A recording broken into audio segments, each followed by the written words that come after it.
most memorable moments DJing? Brazil, 350,000 people. Is that a big one? Brighton Beach. Brighton Beach, 250,000 people. Not that one, no, the first one. Okay. 65,000, but 65,000 people we didn't know if we'd be allowed to do it or if it would work or if the weather would hold. And yeah, and a collective feeling. No, the 250,000 one was fraught with, it was like Woodstock, it was chaos. Okay. And worry about people's safety.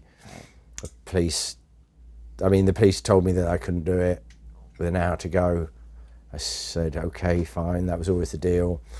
They said, there's too many people, we can't control them. And then they came back 5 minutes later, and having thought about it, and I said, you do know that telling these people who've all been drinking all afternoon, telling them that the gig's off might cause a riot? And they went, that's the only reason why we're letting you go ahead with this gig, because it was more dangerous not to do it. Now, the second one was a bit fraught, and we were worried about safety, and I had the police all over me, and I was rattled, and also we were completely caught off our guard. It was like Woodstock. We had this pissy little stage, pissy little sound system, and half the people there couldn't even hear the music because the sound system wasn't loud enough for them. You didn't know how many people were going to come? No, I had no idea. What makes 250,000 people come to Brighton?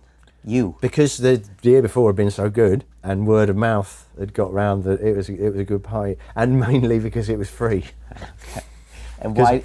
Because the first one, I remember walking back for the first one, and there'd been about 65,000 people, and walking back with the guy who runs Cream, and he said, God, we put 30 DJs, 30 of the world's top DJs on at Creamfields, and we get 30,000 people, and you just got double that just to see you.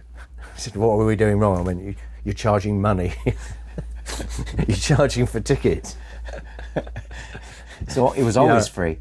No, the first two were free. No, after the second one, I was never allowed to do it for free. Because it was going to be too crazy. It had to, no, since then they've only allowed me to do it twice on the beach, but both times it wasn't on the same bit of beach. It was actually not on the beach, it was on the front by the beach. It had to be fenced in.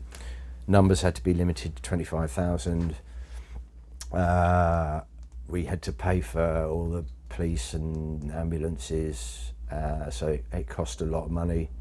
So we ended up the last time we did it in the local football stadium. Okay. Why do it here? You want to show people your home? Yeah. So there's no bigger pride. If there's a city that you live in and you're proud of, and they're proud of you, there's no bigger pride than to do a big show and celebrate that mutual relationship. Right.